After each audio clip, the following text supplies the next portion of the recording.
आप सभी को झारखंडी जोहार दोस्तों। वक्त हो चला है हत्या, चोरी, दुर्घटना, मैया योजना, राजनीति जैसे झारखंड की 25 खबरों को जानने का।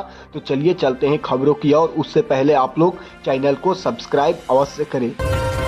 चतरा में 14 साल के लड़के की मिली बॉडी, सिर पर चोट के निशान, हादसा या हत्या, जांच में उलझी पुलिस।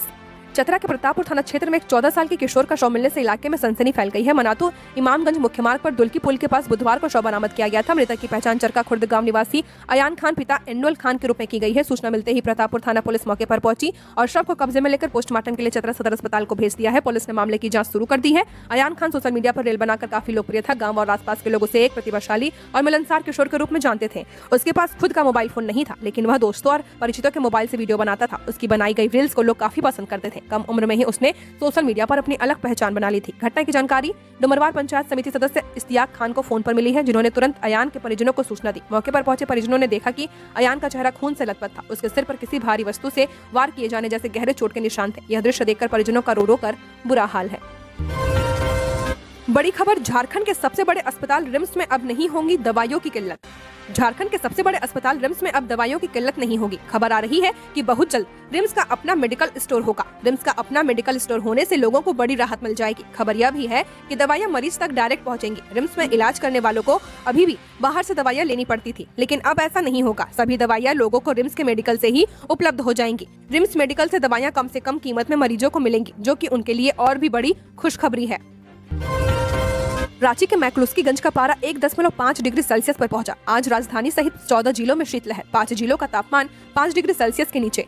मौसम विभाग ने झारखंड में अगले 2 दिनों तक कड़ाके की ठंड बने रहने का पूर्वानुमान जारी किया है। उत्तर भारत की ओर से आ रही बर्फीली हवाओं के असर से राज्य के ज्यादातर हिस्सों में शीतलहर चल रही है। रांची समेत 14 जिलों में आज शीतलहर को लेकर येलो अलर्ट जारी किया गया है। मौसम वैज्ञानिकों के मुताबिक गुरुवार से कुछ इलाकों में राहत मिलने के संकेत हैं, लेकिन फिलहाल लोगों को सर्द हवाओं और गिरते तापमान से सावधान रहने की जरूरत है। बुधवार यानी आज रांची, गढ़वा, पलामू, चतरा, कोडरमा, गिरिडीह, हजारीबाग, लातेहार, लोहरदगा, रामगढ़, बोकारो, धनबाद, गुमला और खुंटी में शीतलहर का येलो अलर्ट जारी किया गया है। गुरुवार को लोहरदगा, गुमला, सिमडेगा और खुंटी में भी शीतलहर की चेतावनी रहेगी। मौसम वैज्ञानिक अभिषेक आनंद के अनुसार क्षोभ मंडल के निचले स्तरों पर सक्रिय पश्चिमी विक्षोभ की हवाओं के कारण तापमान में यह गिरावट आई है। अगले 2 दिनों में न्यूनतम तापमान 3 डिग्री तक और गिर सकता है। इसके बाद 2 से 3 डिग्री की बढ़ोतरी की संभावना है।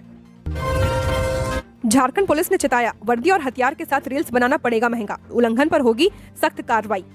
झारखंड पुलिस ने सोशल मीडिया पर वर्दी और हथियारों के साथ रील बनाने पर सख्ती बरतने के निर्देश जारी किए हैं। गृह मंत्रालय के एसओपी के अनुसार अब इस तरह की गतिविधियां महंगी पड़ सकती हैं। झारखंड के डीजीपी कार्यालय ने सभी पुलिसकर्मियों को स्पष्ट रूप से कहा है कि वे वर्दी, हथियार या किसी भी सरकारी संसाधन का उपयोग कर मनोरंजन या आत्म प्रचार के लिए रील्स नहीं बनाएंगे। यदि कोई कर्मचारी इसका उल्लंघन करता है तो उसके खिलाफ विभागीय कार्रवाई की जाएगी, जिसमें निलंबन या पदावनति जैसी गंभीर कार्रवाई शामिल हो सकती है। निर्देशों में यह भी कहा गया कि निजी सोशल मीडिया अकाउंट पर भी वर्दी में फनी वीडियो, डांस या आत्म प्रचार वाली पोस्ट करना प्रतिबंधित है। केवल आधिकारिक चैनलों से मंजूरी प्राप्त सामग्री ही साझा की जा सकती है। यह कदम अन्य राज्यों में भी देखने को मिल रहा है। हिमाचल प्रदेश में वर्दी में नॉन ऑफिशियल कंटेंट और धार्मिक पोस्ट पर रोक लगाई गई है। दिल्ली में रील्स बनाने पर सख्त पाबंदी लगाई गई है और पश्चिम बंगाल में भी वायरल रील्स बनाने पर कड़ी कार्रवाई की जा रही है।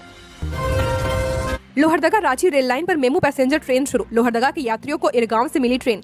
लोहरदगा रांची रेल लाइन में कोयल नदी में रेलवे ब्रिज संख्या 115 के पिलर संख्या 4 और 5 में आई दरार के बाद विगत 4 जनवरी से लोहरदगा स्टेशन तक पैसेंजर और एक्सप्रेस ट्रेन का परिचालन रोक दिया गया था। इसके बाद 6 जनवरी को दक्षिण पूर्व रेलवे के महाप्रबंधक अनिल कुमार मिश्र ने तकनीकी टीम के साथ रेलवे ब्रिज का निरीक्षण किया था। उन्होंने रेल सेवा को लेकर वैकल्पिक व्यवस्था की बात कही थी। अब वह धरातल पर नजर आ रही है। रेलवे द्वारा इरगांव तक मेमू पैसेंजर ट्रेन का संचालन शुरू करना लोगों के लिए बड़ी राहत लेकर आया है। बुधवार सुबह 9:55 के बाद रांची से रवाना होकर मेमू पैसेंजर ट्रेन इरगांव स्टेशन पहुंची। पहले ही दिन लगभग 300 यात्रियों ने इस ट्रेन से यात्रा की है। इरगांव स्टेशन में रेलवे के सीनियर डीसीएम सुची सिंह कमर्शियल स्टाफ के साथ मौजूद थी। इरगांव तक रेल सेवा ने यात्रियों को बड़ी राहत दी है। वो ट्रेन परिचालन को लेकर लोग असमंजस की स्थिति में थे। यात्रियों को बस और निजी वाहनों पर निर्भर रहना पड़ रहा था, जिससे समय और खर्च दोनों बढ़ गए थे। मेमू पैसेंजर ट्रेन के परिचालन से यात्रियों को फिर से रेल यात्रा का भरोसा मिला है। रामगढ़ में हाथियों का उत्पात जारी। गोला प्रखंड में फसलें और घर बर्बाद, ग्रामीण दहशत में, सुरक्षा की मांग। रामगढ़ के गोलावन क्षेत्र में हाथियों का उत्पात जारी है। देर रात हाथियों के झुंड ने फसलों को रौंदकर और घरों को ध्वस्त कर ग्रामीणों को परेशान किया है। इससे क्षेत्र में दहशत का माहौल है। किसान अपनी पूंजी लगाकर फसलें उगाते हैं, लेकिन हाथियों द्वारा उन्हें बर्बाद कर दिया जा रहा है। घरों में रखा धान भी हाथियों का निशाना बन रहा है, जिससे किसानों की चिंता बढ़ गई है। ग्रामीणों और वन कर्मियों के अनुसार गोला वन क्षेत्र में हाथियों का झुंड 2 गुटों में बटा हुआ है। संग्रामपुर पंचायत क्षेत्र में 2 हाथी देखे गए हैं, जबकि रजरप्पा हेसापोड़ा के जंगल में 7 हाथियों का झुंड डेरा डाले हुए है। हाथियों के डर से किसान रात भर जागकर अपनी फसलों और घरों की निगरानी करने को मजबूर है। कोहरे के कारण दृश्यता कम होने से ग्रामीण और भी भयभीत है, क्योंकि उन्हें किसी भी समय हाथी के हमले का डर सताता रहता है। जेएसएससी ने प्रशिक्षित माध्यमिक आचार्य संयुक्त प्रतियोगिता परीक्षा 2025 की तिथि घोषित की।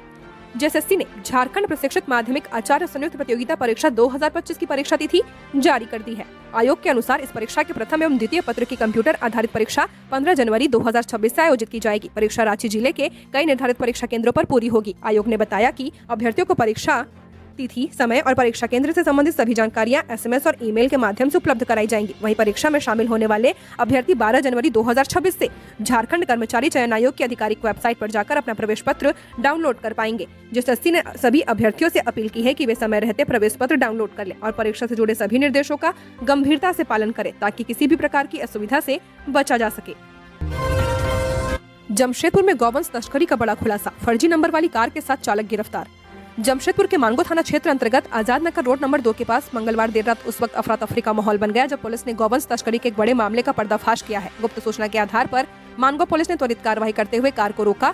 वाहन की तलाशी के दौरान पुलिस ने पाया कि कार में 5 गौवंशों को अमानवीय तरीके से ठूस कर तस्करी के उद्देश्य से ले जाया जा रहा था। पुलिस ने मौके से वाहन चालक को हिरासत में लेते हुए कार को जब्त कर लिया है। जांच के दौरान मामला और गंभीर हो गया, जब यह सामने आया कि वाहन पर लगा रजिस्ट्रेशन नंबर फर्जी है। सभी गौवंशों को सुरक्षित स्थान पर पहुंचा दिया गया है। फिलहाल पुलिस आरोपी चालक से गहन पूछताछ कर रही है। साथ ही इस तस्करी के पीछे सक्रिय नेटवर्क से जुड़े अन्य लोगों की पहचान और गिरफ्तारी के लिए छापेमारी अभियान भी चलाया जा रहा है। पुलिस का कहना है कि मामले की हर पहलू से जांच की जा रही है। गुमला में तेज रफ्तार ने ली युवक की जान, टकराकर पेड़ से ही लटक गई बाइक और बॉडी। सुबह ग्रामीणों को हुई जानकारी। गुमला में सड़क दुर्घटनाओं का सिलसिला थमने का नाम नहीं ले रहा। तेज रफ्तार और यातायात नियमों की अनदेखी लगातार जानलेवा साबित हो रही है। ताजा मामला जिला मुख्यालय से करीब 85 किलोमीटर दूर डुमरी थाना क्षेत्र के नटावल गांव के पास हुआ है, जहां मंगलवार देर रात एक सड़क दुर्घटना में 26 वर्षीय युवक की मौत हो गई है। हादसे से इलाके में शोक का माहौल। मृतक की पहचान कांजी गांव निवासी अंजुलेश मिंज 26 वर्ष पिता भक्ति मिंज के रूप में की गई है। जानकारी के अनुसार अंजुलेश मिंज मंगलवार रात बाइक से कहीं जा रहा था। नटावल गांव के आगे पहाड़ी इलाके में उनकी बाइक तेज रफ्तार में थी। इसी दौरान बाइक अचानक अनियंत्रित हो गई और सड़क किनारे खड़े एक पेड़ से जा टकराई। टक्कर इतनी जबरदस्त थी कि युवक गंभीर घायल हो गया। बाइक और बॉडी पेड़ पर ही टंगी रह गई। हादसा देर रात होने के कारण किसी की नजर तुरंत इस पर नहीं पड़ी। बुधवार सुबह ग्रामीणों ने सड़क किनारे युवक को अचेत अवस्था में पड़ा देखा। पास जाकर देखने पर पता चला कि उसकी मौत हो चुकी है। आशंका जताई जा रही है कि दुर्घटना के कुछ ही देर बाद युवक ने मौके पर दम तोड़ दिया। इसके बाद ग्रामीणों ने तुरंत डुमरी थाना पुलिस को सूचना दी। सुदामडीह में जुड़िया नाला से ऑटो चालक का मिला शव, कल शाम से था लापता। पैर फिसलने से नाले में गिरने से मौत की आशंका। धनबाद के सुदामडीह थाना क्षेत्र के पथेरडीह स्थित ईदगाह मोहल्ला निवासी 51 साल के ऑटो चालक जफर आलम का शव आज सुबह जुड़िया नाला से बरामद किया गया है। परिजन उन्हें कल शाम से लापता बता रहे थे। शव मिलने से इलाके में सनसनी फैल गई है। परिजनों के अनुसार जफर आलम कल शाम करीब 6 बजे खाना खाकर घर से निकले थे। रात भर घर वापस नहीं लौटने पर परिजनों ने उनकी तलाश की और मोबाइल पर संपर्क करने का प्रयास किया, लेकिन कोई जानकारी नहीं मिली। बुधवार की सुबह ग्रामीणों ने घर से कुछ दूरी पर स्थित जुड़िया नाला में एक शव उपलाता हुआ देखा था। सूचना मिलते ही एक बड़ी संख्या में लोग मौके पर जमा हो गए। बाद में शव की पहचान लापता जफर आलम के रूप में की गई है, जिसकी पुष्टि परिजनों ने की है। झारखंड की जेलों में कैदियों के लिए डिजिटल सुविधा शुरू, अब परिजन घर बैठ ऑनलाइन पैसा कर सकेंगे ट्रांसफर। राजधानी रांची सहित झारखंड के कई जेलों में अब कैदियों के परिजनों के लिए ऑनलाइन पैसा ट्रांसफर करने की सुविधा शुरू कर दी गई है। जेलों में फैले भ्रष्टाचार पर लगाम लगाने के उद्देश्य से यह नई पहल की गई है। इस संबंध में आवश्यक बैंक डिटेल्स जेल प्रशासन द्वारा उपलब्ध करवा दिए गए हैं। झारखंड के कई जेलों में कैदी के परिजन अब घर बैठे उन्हें पैसा भेज पाएंगे। यह व्यवस्था लागू कर दी गई है। इस नए प्रयोग से जेलों में फैले भ्रष्टाचार पर अंकुश लग सकता है। साथ ही परिजनों को कैदियों को पैसा भेजने के लिए न तो जेल प्रशासन को रिश्वत देनी पड़ेगी और न ही घंटों मुलाकाती गेट पर खड़ा रहना पड़ेगा। जेल आईजी सुदर्शन मंडल ने बताया कि जेल के सभी कैदियों का अपना डिजिटल अकाउंट बनाया जा रहा है। फिलहाल एक्सिस बैंक की सहायता से ऑनलाइन पेमेंट की सुविधा शुरू की गई है। कैंटीन के जरिए कैदियों के परिजन और परिचित घर बैठे ही पैसा ट्रांसफर कर पाएंगे। इन पैसों से कैदी जेल की कैंटीन से अपनी जरूरत का सामान खरीद सकेंगे। रांची के सेंटी बीटा अस्पताल के सामने मिला एक महिला का शव, मौत की वजह ठंड हो सकती है।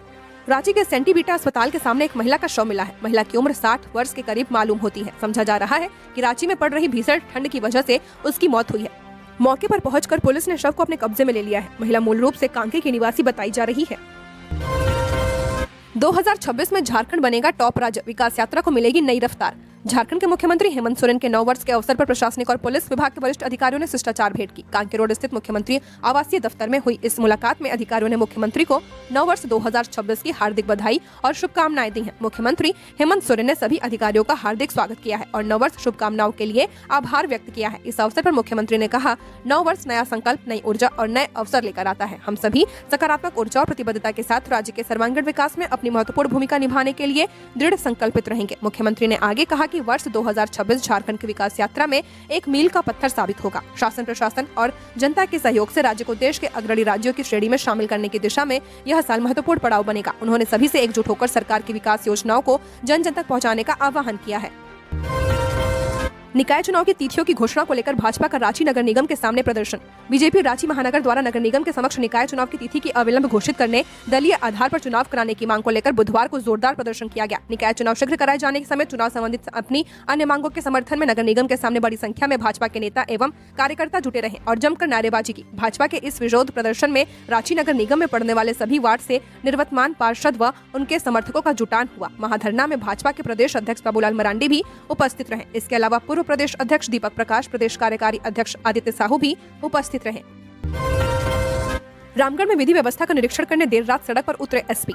रामगढ़ के एसपी अजय कुमार ने मंगलवार की देर रात शहर के चौक चौराहों पर पहुंचकर सुरक्षा व्यवस्था का जायजा लिया है। जिले के प्रमुख और संवेदनशील इलाकों का दौरा किया है। उन्होंने कोठार, चट्टी बाजार, थाना चौक, सुभाष चौक, कुजू नया मोड़, नया सराय, रांची रोड और कुजू थाना क्षेत्र में जाकर पुलिस मुस्तैदी का निरीक्षण किया है। निरीक्षण के दौरान एसपी ने ड्यूटी पर तैनात थाना प्रभारियों और पुलिस कर्मियों से बातचीत की है। एसपी ने संदिग्ध व्यक्तियों और असामान्य गतिविधियों पर नजर रखने का निर्देश दिया है। एसपी के आदेश पर रात भर पूरे रामगढ़ जिले के सभी इलाकों में एंटी क्राइम चेकिंग अभियान चलाया गया। एसपी ने रात्रि पेट्रोलिंग, वाहन चेकिंग और अन्य सुरक्षा व्यवस्थाओं की भी समीक्षा की है। इस दौरान एसपी ने कहा कि कानून व्यवस्था बनाए रखने के मामले में किसी भी तरह का समझौता स्वीकार्य नहीं होगा।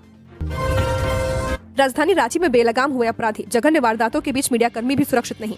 रांची में जिस तरह एक के बाद एक जघन्य घटनाएं हो रही हैं, उससे कानून व्यवस्था पर बड़ा सवाल खड़ा कर दिया है। ऐसा लग रहा है कि अपराधियों को न कानून का डर है और न ही पुलिस प्रशासन का। सवाल यह है कि आखिर रांची में चल क्या रहा है, किसके दम पर अपराधियों का मनोबल इतना सिर चढ़कर बोल रहा है। बीते कुछ दिनों की घटनाएं बेहद चिंताजनक है। 2 दिन पहले लालपुर इलाके में एक युवक की पीट कर हत्या कर दी गई है। 31 दिसंबर की रात बिरसा चौक पर एक युवक को गाड़ी से कुचलकर मार दिया गया। अब ताजा मामला मीडिया कर्मियों पर हुए जानलेवा हमले का है। दरअसल 6 जनवरी की रात करीब 1 बजे दैनिक जागरण आईनेस्ट के 2 मीडिया कर्मी कार्यालय से काम समाप्त कर अपने घर लौट रहे थे। जैसे ही वे कोकर स्थित सुभाष चौक के पास पहुंचे, बाइक सवार 2 असामाजिक तत्वों ने छिनतई के इरादे से उन पर अचानक जानलेवा हमला कर दिया। इस वारदात से इलाके में कुछ देर के लिए अफरा तफरी मच गई। गनीमत रही कि स्थानीय ग्रामीणों ने साहस, सतर्कता और एकजुटता का परिचय देते हुए दोनों आरोपियों का पीछा किया और उन्हें खदेड़ कर पकड़ लिया। जिम्मेदार नागरिकों की तरह उन्होंने कानून को हाथ में लेने के बजाय दोनों असामाजिक तत्वों को सुरक्षित रूप से पुलिस के हवाले कर दिया है। पुलिस ने मामले में त्वरित कार्रवाई करते हुए दोनों आरोपियों के खिलाफ विधि सम्मत लिखित कार्रवाई की है।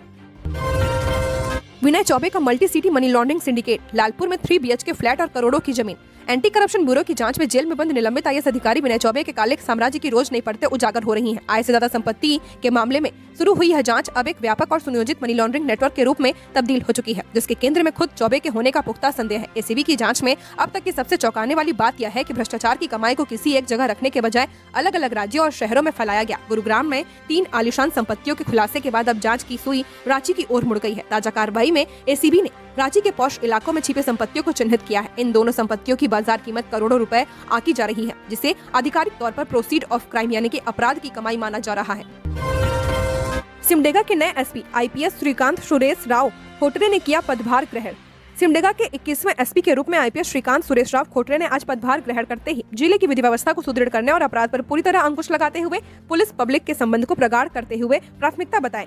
IPS श्रीकांत सुरेश राव खोटरे ने आज समाडाला स्थित एसपी कार्यालय में जिले के 21वें एसपी के रूप में पदभार ग्रहण किया है। सिमडेगा के नए एसपी श्रीकांत सुरेश राव खोटरे 2015 बैच के IPS अधिकारी हैं। पदभार ग्रहण कर उन्होंने कहा कि सिमडेगा को अपराध मुक्त रखना उनकी पहली प्राथमिकता होगी। उन्होंने कहा कि जिले की विधि व्यवस्था चुस्त दुरुस्त रखना उनकी पहली प्राथमिकता होगी। उन्होंने कहा कि जिले में अपराध नियंत्रण उनकी प्राथमिकता होगी। इसके लिए उन्हें आम लोगों से जिले की विधि व्यवस्था दुरुस्त रखने में सहयोग की अपेक्षा भी की है। उन्होंने कहा कि यहाँ की भौगोलिक स्थिति में अवगत होंगे, उसके बाद अपराध नियंत्रण की रूपरेखा तय कर पाएंगे। उन्होंने हाथी का उत्पात, 7 दिन में 16 लोगों को मारा। चाईबासा में फिर 6 लोगों को कुचला। हाथी को ट्रैंकुलाइज कर काबू करने की तैयारी। चाईबासा में जंगली हाथी का आतंक जारी है। बीती देर रात नोवा मुंडी प्रखंड के जेटिया पंचायत अंतर्गत भरबरिया गांव में हाथी ने 6 लोगों को कुचलकर मार डाला है। 2 लोग गंभीर रूप से घायल हैं। बीते 7 दिनों में हाथी इस क्षेत्र में कुल 16 लोगों की जान ले चुका है। मंगलवार की रात हुई घटना में मृतकों में सनातन मेराल, उनकी पत्नी जोको कुई, उनके 2 बच्चे और दूसरे परिवार के 2 सदस्य शामिल हैं। यह घटना रात करीब 10 बजे हुई है, जब सभी सो रहे थे। अचानक हाथी ने घर पर हमला कर दिया। इस हमले में एक बच्चा किसी तरह अपनी जान बचाकर भागने में सफल रहा है। चाईबासा के डीएफओ आदित्य नारायण ने कहा कि हाथी बहुत तेजी से अपनी लोकेशन बदल रहा है, जिससे उसे लगातार ट्रेस कर पाना वन टीमों के लिए बड़ी चुनौती बन चुका है। उनके अनुसार पश्चिम बंगाल से विशेषज्ञ टीम को बुलाया गया है, जो हाथी को ट्रैंकुलाइज कर काबू में लेने की प्रक्रिया में मदद करेगी। इसके साथ ही वन्य जीव संरक्षण संगठन वनतारा की टीम से भी संपर्क किया गया है और उनके आने के बाद आगे की कार्रवाई तेज की जाएगी। डीएफओ आदित्य नारायण ने बताया कि वन विभाग की पूरी टीम प्रभावित इलाकों में लगातार भ्रमण कर रही है। ड्रोन और अन्य संसाधनों की मदद से हाथी की मूवमेंट पर निगरानी रखी जा रही है, ताकि किसी भी नए गांव में नुकसान होने से पहले अलर्ट जारी किया जा सके। एसआईआर की बारी अब झारखंड की। अगले महीने से शुरू होगी प्रक्रिया। 8 जनवरी को ईसीआई टीम रांची में। देश के कई राज्यों में मतदाता सूची विशेष पुनरीक्षण प्रक्रिया समाप्त हो चुकी है। अब बारी झारखंड की आ चुकी है। चुनाव आयोग ने इसकी तैयारियां भी शुरू कर दी हैं। उम्मीद है कि फरवरी महीने से झारखंड में भी एसआईआर की प्रक्रिया शुरू हो जाएगी। इसी को लेकर निर्वाचन आयोग की टीम 8 जनवरी को रांची आने वाली है। भारत के मुख्य निर्वाचन आयुक्त ज्ञानेश कुमार के हाल के 2 दिवसीय झारखंड दौरे के बाद यह जानकारी सामने आई है। इस दौरे पर उन्होंने झारखंड में भी मतदाता सूची के शुद्धिकरण और लोकतांत्रिक पारदर्शिता को लेकर अपनी बात कही थी। अब जानकारी सामने आ रही है कि एसआईआर को लेकर केंद्रीय निर्वाचन आयोग की 8 जनवरी को झारखंड पहुंचेगी। चुनाव आयोग की टीम की समीक्षा के बाद झारखंड में फरवरी में एसआईआर का काम शुरू हो सकता है। झारखंड में एसआईआर प्रक्रिया पर भी कुछ जानकारियां सामने आ रही हैं। जानकारी के अनुसार दूसरे राज्यों से आए अधिकारी बीएलओ ऐप से झारखंड में फिजिकल वेरिफिकेशन करेंगे। बता दें कि मतदाता सूची विशेष पुनरीक्षण कार्य के लिए 2003 की मतदाता सूची को आधार बनाया गया है। 2003 में कोई मतदाता किस राज्य में था और उसके बाद वह किस राज्य में स्थानांतरित हो चुका है, इसी के आधार पर ही मतदाता सूची में मतदाता का नाम रहने या कटने का काम होगा। दूसरे राज्यों में जो करोड़ों नाम हटे हैं, उसमें यही प्रक्रिया अपनाई गई है। गिरिडीह में सीसीएल वर्कशॉप लूट। रात 1:30 बजे वर्कशॉप में घुसे 20 से 25 अपराधी गार्डों को बंधक बनाकर लाखों के सामान ले गए। गिरिडीह के सीसीएल कोयलरी क्षेत्र में सुरक्षा व्यवस्था को धता बताते हुए हथियारबंद चोरों ने बड़ी वारदात को अंजाम दिया है। बीती रात करीब 1:30 बजे 20 से 25 की संख्या में अपराधी सीसीएल वर्कशॉप परिसर में घुस आए। सभी अपराधी हथियारों से लैस थे। उन्होंने वहां तैनात सुरक्षा गार्डों को अपने कब्जे में ले लिया और एक कमरे में बंद कर दिया। इसके बाद अपराधियों ने पूरी रात बेखौफ होकर वर्कशॉप में लूटपाट की है। अपराधियों ने वर्कशॉप में रखे लाखों रुपए के लोहे और अन्य कीमती सामान को निशाना बनाया है। भारी मात्रा में सामान को वाहनों में लादकर चोर फरार हो गए। सुरक्षा गार्ड श्याम सुंदर महतो ने बताया कि गार्डों को विरोध करने का कोई मौका नहीं दिया गया। हथियारों के बल पर सभी को बंधक बना लिया गया था, जिससे वे किसी तरह की सूचना भी नहीं दे पाए थे। सुबह होने पर घटना की जानकारी सीसीएल प्रबंधन को दी गई। घटना की सूचना मिलते ही सीसीएल के वरीय पदाधिकारी और मुफस्सिल थाना पुलिस की टीम मौके पर पहुंची। पुलिस ने वर्कशॉप परिसर का निरीक्षण किया। चोरी किए गए सामान की सूची तैयार की जा रही है। घटनास्थल से कुछ अहम सुराग भी मिले हैं, जिनके आधार पर अपराधियों की पहचान और गिरफ्तारी की कोशिश तेज कर दी